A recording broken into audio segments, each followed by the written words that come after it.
di Indonesia pada umumnya edukasi sampah itu sangat kecil karena kita konsepnya itu memang lebih banyak membersihkan daripada menjaga kebersihan.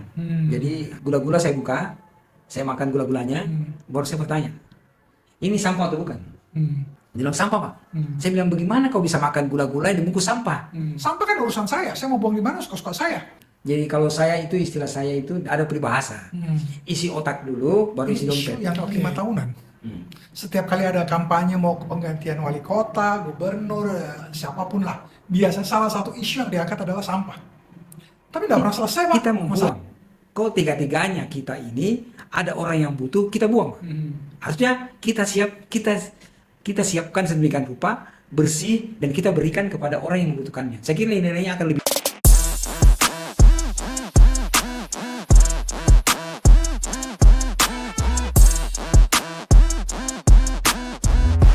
Hai sahabat Hendro Nugraha, apa kabar? Jumpa lagi bersama dengan saya dalam program Bisa Bincang Dalam Lensa. Hari ini saya punya teman sahabat yang berkecimpung di dalam social activity, aktivitas sosial, dan beliau sudah cukup lama menggeluti hal ini. Beliau singgah di tempat kami dan beliau ingin share beberapa hal seputar apa yang beliau selama ini kerjakan secara khusus di Kota Makassar. Beliau adalah seseorang yang punya komunitas sedekah sampah. Teman saya hari ini adalah Pak Rahmat Jalil. Ada yang manggil beliau Pak Aco. Saya panggil dia Pak Rahmat aja ya. Halo Pak Rahmat. Halo, apa Pak kabar? Kabar baik. Terima kasih sudah singgah di podcast kami ya Pak ya.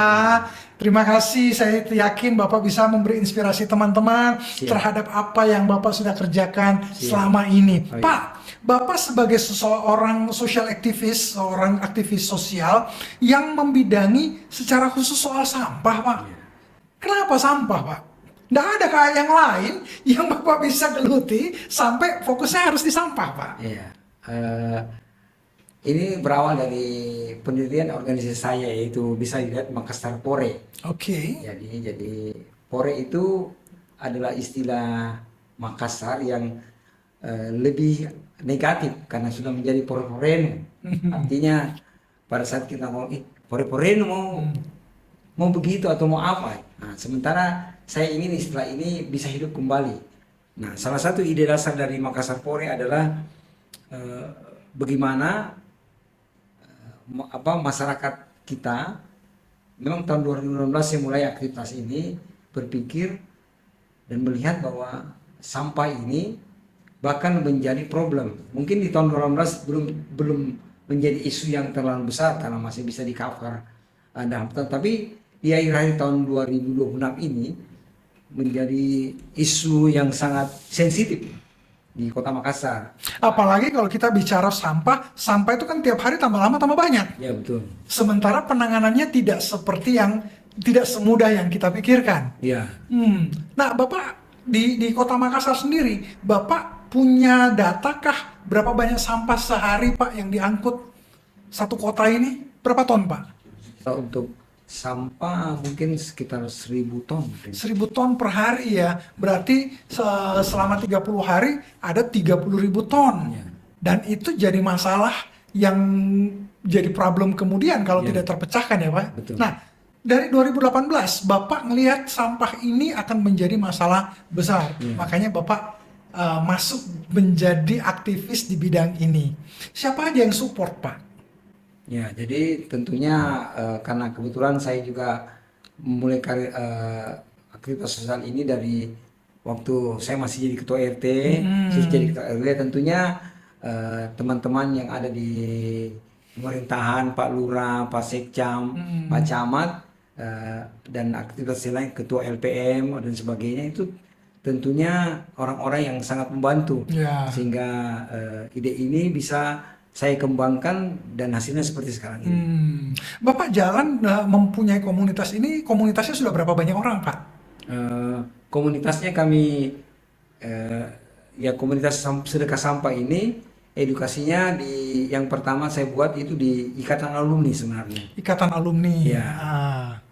Karena begini, sekedar ide saja. ikatan alumni sebenarnya potensi untuk bisa menggerakkan kota. Oke. Karena tidak ada orang yang bukan alumni. Paling tidak. Karena sekarang IKA bahkan sampai alumni TK ada. Betul. Nah, Sebentar lagi ada yang playgroup, Pak. Ya. Jadi inilah potensi yang tidak dilirik. Ah, Kalau ini sementara mereka kalau dari sisi finansial sangat besar. karena sudah mapan. Ya, malah ikatan alumni lebih kepada kadang fungsi-fungsi sosial yang mereka jalankan, tapi sebenarnya masih terlalu sering kepada hal-hal yang sifatnya hura-hura. Ada juga yang menyeimbangkan antara ya istilahnya hiburan dengan aktivitas sosial dan Oke. macam-macam keagamaan apa dan sebagainya. Tapi seandainya ini bisa dikelola dengan baik oleh pemerintah, dalam hal ini diadakan semacam ketua-ketua ikatan alumni ini berkumpul bersama untuk menyelesaikan paling tidak ya 80% persoalan Makassar, insya Allah pasti akan terwujud. Oke. Nah, Pak, apa saja sih kegiatan dari komunitas sedekah sampah?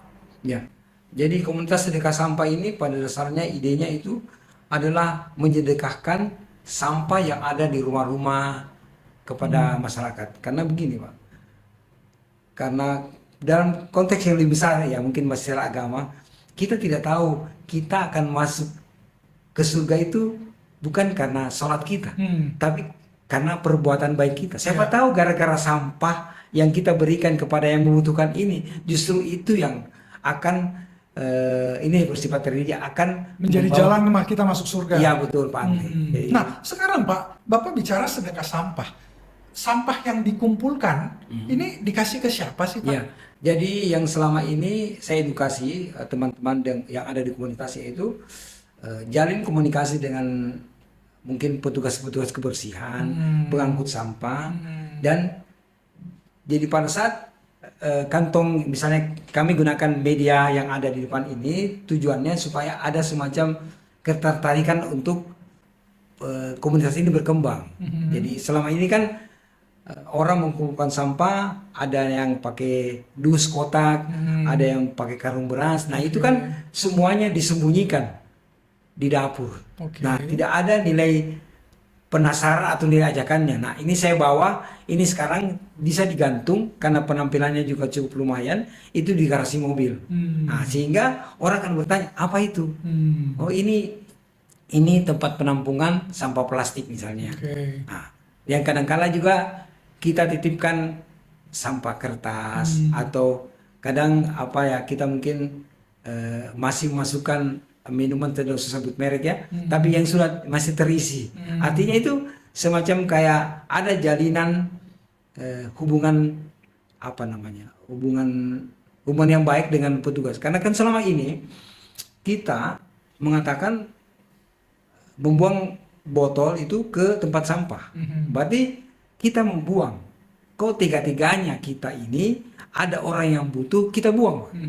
Harusnya kita siapkan sedemikian rupa bersih dan kita berikan kepada orang yang membutuhkannya. Saya kira nilainya akan lebih tinggi. Jadi berarti dengan kata lain sedekah sampah kan kalau kita bicara sedekah Pak, orang biasanya berpikir kasih duit, kasih mie instan, sedekah sesuatu yang kita berikan. Nah sekarang kalau kasih sedekah sampah, berarti semua tanda kutip misalnya kotoran dalam rumah masukkan kita kasih dan itu adalah sedekah. Maksudnya begitu ataukah seperti tadi yang Pak Rahmat bilang ya, ini untuk tukang sampahnya kita kasih air minum atau bagaimana Bapak bisa menjelaskan ini? Jadi ada jalinan komunikasi yang intens kalau kita ikut dengan komunitas sedekah sampah sehingga apa-apa yang menurut kita tidak berguna lagi dalam rumah, tapi karena kita menganggap kita ada jalan komunikasi sama misalnya si Udin, nah tunggu si Udin. Jadi sampah itu tidak keluar dari rumah sampai si Udin datang. Sampai si Udin datang. Kenapa? Karena itu juga yang membuat tumpukan sampah, karena kebiasaan kita itu membuang semua barang yang menurut kita tidak berguna, kita tumpuk di depan dan kita katakan kenapa pengangkut sampah ini nggak datang? Padahal volume sampah itu kan ada ukurannya setiap dia mobil ya. Ada pengambilan sampah yang apa istilahnya standar diambil. Jadi kalau ada tumpukan besar itu kan sangat mengganggu dalam pengurangan sampah. Nah inilah jadi Apalagi kalau misalnya ada semacam kayak eh, apa-apa barang-barang kayak misalnya kipas angin kita mau berikan yang mungkin di tempat kita sudah mau ganti dengan yang lebih bagus karena model dan sebagainya. Tentunya kalau kita taruh di depan kan bisa basah karena hujan atau rusak karena diganggu kucing. Karena kita eh, apa ya? Kita memang bersiap untuk memberi, bukan membuang dan dipungut. Karena Oke. itu nilainya pasti ya barang ya istilahnya barang yang sudah dibuang. Tapi ini kita memang barang ini kita ingin beri. Kita siapkan untuk Ya. dibeli. Berarti dengan kata lain sedekah sampah itu bukan benar-benar sampah sisa makanan, Ya, bukan. kertas-kertas yang kita sudah nggak pakai itu yang jadi sedekah, bukan Ya, itu ya Pak ya? barang-barang yang masih berguna, ya mungkin bagi kita karena kita sudah ganti atau mungkin sudah menurut kita ya biasalah, menurut kita itu sudah rusak, tapi mungkin dia bilang kenapa Dia masih dibuang bisa Pak? perbaiki. Sayang kan masih lah.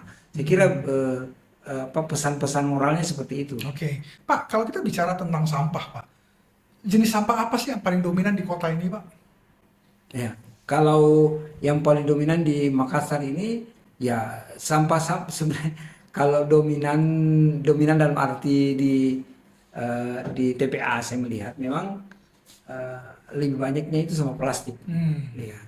Karena dominan karena tidak hancur jadi dia menjadi dominan di sana. Oke, Dia akan nampak dominan karena yang lain sudah bisa hancur, Dia dia belum tidak. bisa hancur. Jadi kan setiap hari kita akan melihat terus barang-barang plastik di sana. padahal kalau di hari ini, Pak, 2026 saat kita syuting, sampah itu, plastik itu sekarang jadi barang mewah, Pak. Iya betul. Karena harganya luar biasa mahal. Betul. Karena ini perang Iran, harga minyak naik, plastik naik Pak, karena plastik kan terbuat dari minyak. Oh iya. Gitu. Betul. Nah, berarti kita punya tambang barang mewah ini Pak. Iya. Pak, kita bicara tentang sampah. Kalau kita bicara di luar negeri, di negara maju, sampah itu mereka sudah pilah. Bahkan teman saya di Jepang, dia salah buang, itu langsung ketahuan barangnya dia itu dikembalikan ke rumahnya, disuruh bereskan kembali, dikasih catatan. Orang tahu ini sampah dari rumah nomor berapa. Kita kan mau buang-buang aja. Jangankan begitu. Puntung rokok buang di jalan, di mobil kita banyak kali kita mau bersih, sampahnya buang di jalan. Nah, bagaimana Bapak melihat fenomena ini? Itu tidak serta-merta kondisinya seperti itu. Ya. Itu ya istilahnya edukasi dari kecil. Dari edukasi dari kecil, jadi itu bukan barang baru buat mereka. Artinya cuma perayaan tanggung jawab yang tadinya dia anak-anak istilahnya hanya sekedar membuang sampah sesuai dengan petunjuk orang tua, tapi pada saat dewasa mulai tanggung jawab. Nah, kita di Indonesia pada umumnya edukasi sampah itu sangat kecil karena kita konsepnya itu memang lebih banyak membersihkan daripada menjaga kebersihan. Saya punya ide, saya juga punya ide mungkin Pak Andre kenal dulu waktu tahun 2016 itu jujur bersih. Jadi ada semacam kalau ini saya terinspirasi dari buku-buku yang dibagi-bagi kalau Ramadan itu. Itu kan ada tulisan kolom-kolomnya yang saya buat bahwa kita buat misalnya begini. Berapa kali Anda buang sampah di sekolah? Di tempat sampah atau di luar dari tempat sampah. Berapa kali Anda buang sampah di rumah, di tempat sampah, di luar tempat sampah. Nah, di sekolah itu bisa diuji apakah itu orang jujur. Makanya saya katakan jujur bersih.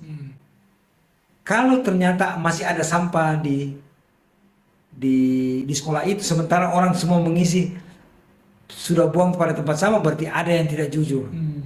Terbukti masih ada sampah di luar, artinya di lingkungan sekolah. Ya. Nah ini adalah permainan yang mengedukasi. Bisa juga begini, anggaplah tisu yang belum pernah dipakai, pembungkus Indomie, itu anak-anak setiap pulang sekolah itu kerjanya itu pulang sekolah ambil masukkan di mana kayak multiple choice gitu kan. Nah itu saya pikir sekolah 1 tahun itu sudah terbiasa mereka memilih sampah karena kerjaannya mereka. Jadi ini masalah pilah sampah ini memang harus edukasi daripada dini. Paling tidak belum terkontaminasi dengan hal-hal ilmu-ilmu lain. Anak-anak kita sudah mulai teredukasi dengan memilah sampah. Nah, cuman memang ya itulah tadi masih justru pada saat dewasa ini baru kita mau diedukasi ya. Anda tahulah kalau usia tertentu istilahnya sudah susah. sudah susah untuk merubah dia punya karakter. Betul.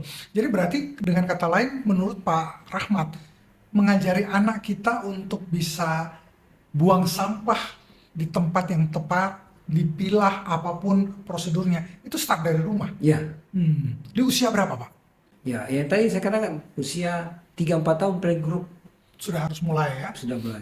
Tapi bagaimana caranya orang tua bisa mengajar kalau orang tuanya sendiri kalau buang sampah sembarangan, Pak? Ya, itulah. Jadi karena ini ada pembiaran mungkin. Jadi kita itu semacam kayak nanti namanya juga anak-anak. Jadi itu banyak informasi atau stigma negatif yang tidak tahu sumbernya siapa yang mengucapkan. Tapi itulah yang berlangsung di masyarakat kita. Bagaimana dengan orang yang mengatakan begini, sampah kan urusan saya mau buang di mana suka-suka saya. Ya. Kenapa mesti peduli dengan saya punya sampah? Ya, itulah. Jadi kalau istilah saya itu ada peribahasa. Isi otak dulu, baru isi dompet. Oke. Jadi maksudnya apa? Artinya kalau stigma kita itu ingin berkehidupan berkecukupan, ya harus isi otak dulu. Artinya kira-kira kalau orang berkecukupan itu atau orang kaya itu apa harapannya orang sekitarnya? Kan kita begini, istilahnya percuma jika kaya tapi perilakunya. Karena kita selalu dihubungkan dengan istilah-istilah seperti itu. Jadi istilahnya ya saya siap jadi orang kaya karena perilaku dan karakter saya ini sudah mencerminkan, jadi istilahnya lebih mendahului kebiasaan-kebiasaan positif itu tadi. Komunitas sedekah sampah, Pak, apa saja kegiatan rutin yang sudah dihasilkan selama ini, Pak? Ya kalau kegiatan rutin kami lebih sering berkomunikasi saja kepada apa-apa yang sudah dikerjakan, apa-apa yang sudah dikembangkan, lebih tidak kepada semacam masukan sehingga teman-teman juga bisa mengembangkan, artinya tim pemikirnya ini mengembangkan apa kekurangannya. Adakah support dari pemerintah sejauh ini, Pak? Sejauh ini belum support secara pemerintahan, tapi secara person dari orang pemerintahan ini sangat besar supportnya. Nah, ditunggu kita lihat dari sini ya, Universitas Fajar. Kami juga pernah ada sponsor dari Hotel Sem, terus beberapa lagi perusahaan-perusahaan yang tidak bisa sebutkan satu persatu itu menyumbangkan misalnya 100 tas seperti ini untuk dibagikan, dan walaupun kenyataannya ada sekian persen yang menjadikan tas untuk ke pasar. Oke. Artinya ya itu mungkin semacam errornya gitu. Pak, bicara sampah ini kan kita bicara ini isu yang 5 tahunan. Setiap kali ada kampanye mau penggantian wali kota, gubernur, siapapun lah, biasa salah satu isu yang diangkat adalah sampah. Tapi nggak pernah selesai, Pak, masalahnya sampai sekarang. Ya. Dia hanya menjadi sebuah wacana ketika kampanye, ketika campaign. Tapi setelah itu selesai. Bagaimana Pak Rahmat sebagai seorang social activist melihat hal ini? Iya. Memang isu-isu sampah ini saya melihatnya lebih kepada kurangnya keinginan untuk menjadi contoh. Jadi kita kurang membuat ya semacam percontohan. Kita ingin Makassar ini, atau khususnya Makassar ya, ingin merubah secara keseluruhan. Padahal dari teori yang ada itu harus ada figur dan tren. Jadi figur dan tren. Misalnya kalau di Makassar ini kan ada Agung, ada Alaska, itu Pantai Losari, Anjungan itu sebenarnya kan itu bisa semacam wilayah percontohan. Jadi di situ bagaimana misalnya saya ide saja ini, misalnya diterapkan hukumannya yang perda itu yang 50 juta itu kan bisa diterapkan di situ. Artinya memang nyata itu bahwa masyarakat melihat kalau diterapkan aturan-aturan yang sangat istilahnya mengekang masyarakat untuk melakukan pelanggaran, hasilnya memang bersih. Kalau antara daerah yang diterapkan aturan dengan tempat yang tidak aturan, istilah bahasa sekarang di sini sama Ji, nah itu tidak akan terasa. Ya buktinya kita mungkin ya pernah ke Singapura, pasti kan itu Ya kita kalau melihat ke Singapura sekarang lihat seperti itu, tapi kita belum tahu bagaimana prosesnya sehingga Singapura itu bisa seperti itu. Oke, betul. Ya. Dan ya kadang-kadang kan kita melihat begini Pak, di orang yang sama, ketika dia tiba di Singapura, dia bisa sangat rapi, tidak buang sampah, bahkan bisa antri. Tapi begitu keluar dari Singapura, balik ke Indonesia, apalagi pulang ke Makassar, jangankan antri Pak, dia rasa dunia kayak milik dia saja. Nah, fenomena ini kan menjadi sebuah karakter. Menurut saya, bukan hanya soal sampah, tapi memang karakternya dia yang tidak mau berubah. Orang yang bersih, orang yang belajar teratur, orang yang tahu dia harus belajar teratur, mau ditaruh di mana saja, dia bisa teratur, betul ya? Tapi orang yang memang teratur hanya karena takut dihukum, nah ini memang akan bermasalah. Ketika hukumannya, law enforcement-nya rendah, dia akan buat macam-macam sesuka dia. Kita ke Surabaya. Di Surabaya semua orang jalan di lajurnya. Berani pindah ke lajur lain, pada saat dia bukan garis putus-putus, siap-siap di depan ada polisi. Dan semua orang bisa teratur, rapi, ada 3 lajur. Pada saat lampu merah, semua orang rapi di lajur 1, lajur 2, lajur 3. Kita di sini ada 3 lajur, itu kan ada 9 mobil, Pak. Kalau masih bisa masuk, easy. Jadi, apakah ini bukan sebuah karakter yang perlu diperbaiki? Itu tadi saya katakan bahwa kita tidak sadar bahwa kita yang sering melakukan pelanggaran itu mengajak orang lain untuk melanggar juga. Itu edukasi yang paling sering terjadi. Karena kenapa? Coba tanya. Kenapa Anda melanggar? Karena saya lihat orang melanggar. Kalau ujung-ujungnya karena pernah melihat. Nah, sementara kalau kita ke Singapura, kita terbiasa tidak melihat orang yang melanggar dari aturan-aturan normatif yang berlangsung di Singapura. Jadi kita mau melanggar, yang edukasi tidak ada. Nah, kalau anggaplah di Indonesia ini, ya istilahnya kemungkinan yang melanggar itu lebih banyak. Bahkan ini ceritanya. Ini dia bangga kalau ditahan polisi dan dibebaskan. Mungkin karena apalah membayar. Itu dia cerita. Kalau saya tidak akan cerita karena saya menceritakan hal yang buruk. Saya melanggar, saya ceritakan sama orang. Nah, yang kedua juga hal seperti ini, menceritakan sesuatu yang buruk. Ini kita kadang-kala sangat bangga dengan cerita-cerita itu. Pak, kalau Bapak satu hari jadi wali kota, apa yang akan Bapak lakukan untuk memperbaiki persampahan? Ya. Pertama tentunya kebiasaan dulu, kebiasaan. Jadi sampah itu kan muara dari kebiasaan dari setiap orang. Ya. Jadi kalau kebiasaan setiap orang itu sudah ada patronnya tentang bagaimana yang mengarah ke kebersihan. Misalnya seseorang itu kalau makan ya, misalnya saya lah keluarga. Itu mengatur piring di atas meja itu setelah makan itu saya pasti lakukan, anak-anak saya sudah pasti. Nah, ini kebiasaan-kebiasaan yang mengarah menjadi kota yang bersih dan itu terjadi saya lihat di negara luar hampir semua itu bahwa mereka itu kalau makan piringnya tidak terhambur. Bahkan di banyak khususnya restoran fast food cepat saji, mereka makan, selesai makan mereka rapikan, masukkan di tempat sampah yang memang sudah disiapkan. Tidak ada orang yang ambil dan bersihkan mejanya. Ya memang cuma di Indonesia pelayannya si warung-warung kayak seperti itu cuma di Indonesia yang pelayan. Dia katakan kalau saya ingatkan, kan ini contoh saya.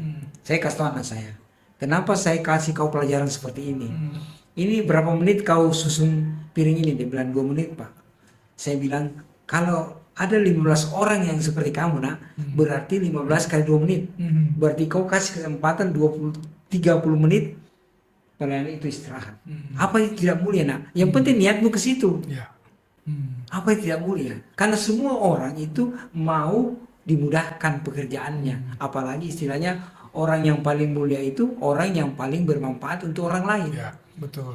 Ya, itulah. Jadi ini istilahnya tergantung dari apa niat kita. Ya, saya niat sedekah sampah ini kan lebih kepada ingin menolong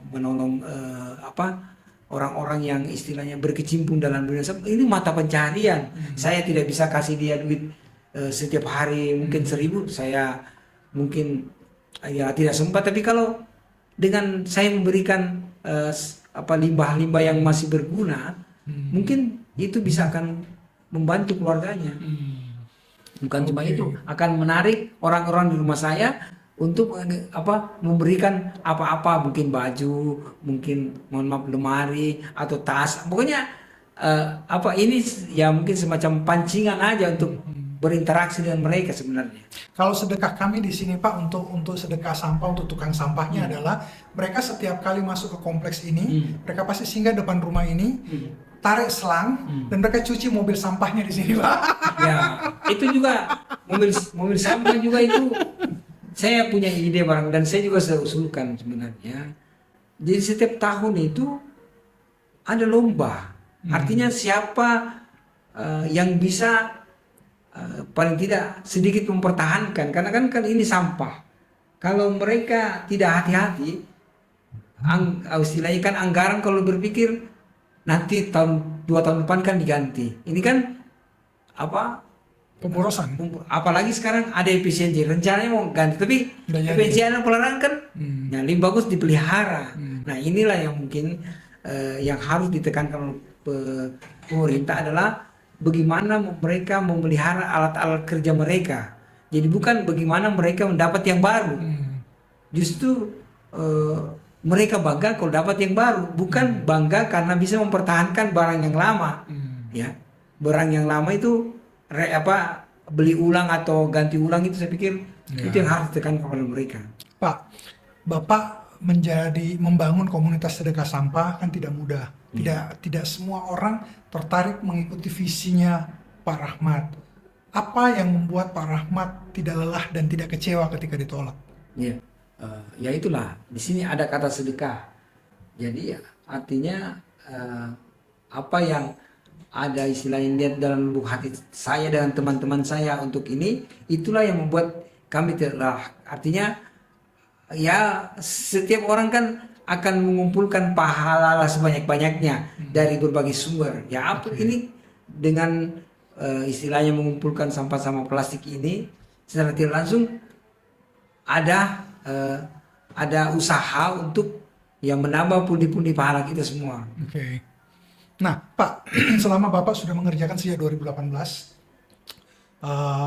perubahan apa yang Bapak lihat di kota ini terhadap kontribusi orang dalam memilah sampah, dalam mengatur sampahnya, dan lain sebagainya? Ya, perubahan apa yang terjadi di masyarakat ini? Perubahan yang terjadi di masyarakat yang semakin, ya walaupun ya karena pada dasarnya masyarakat sekitar kita ini kan istilahnya ya itu tadi, mereka kan menganggap itu sudah memberikan sedekah sampah itu dengan membuang sampah, tapi kan nilai ini kan lebih bernilai harganya kalau bersih ketimbang dia bercampur dengan nasi, dia bercampur apa dan sebagainya. Nah, itu masyarakat itu kayak semacam kenapa repot-repot, walaupun sebagian juga sudah mulai tertarik. Ya, tapi kontribusi yang tertarik ini cukup besar ternyata. Ya, sehingga pendekatan kita kepada mungkin saya tidak pernah connect dengan bank sampah, tapi penerima dari sedekah inilah yang berhubungan dengan bank sampah. Jadi dengan harapannya Pak Rahmat adalah dengan cara orang memilah sampahnya, barang-barang plastiknya bisa masuk ke bank sampah, mereka bisa dapat penghasilan lebih dari situ. Seperti itu ya Pak. Terakhir Pak, jika semua orang bisa melakukan satu hal kecil untuk sampah, apa saran Bapak yang harus mereka lakukan? Dalam hal apa misalnya? Kita kan bicara tentang sampah yang tadi kompleks sekali. Nah, seandainya semua orang bisa melakukan satu hal kecil untuk mengurangi sampah, hal apa yang Bapak bisa sarankan? Sebentar, ada cerita menarik.